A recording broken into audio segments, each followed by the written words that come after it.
In a cozy nest deep in the jungle, little Ellie woke up to the soft sound of rain.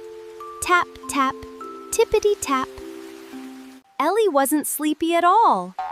It was a rainy day, her favorite kind of day.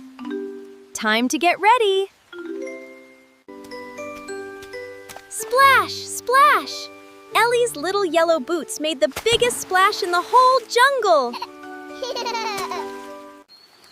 In the big green meadow, Ellie lifted her trunk high and sprayed the raindrops like a fountain.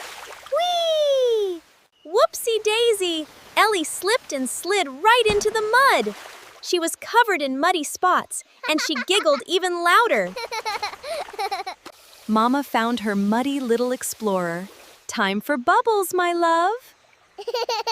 And Ellie had the bubbliest bath ever.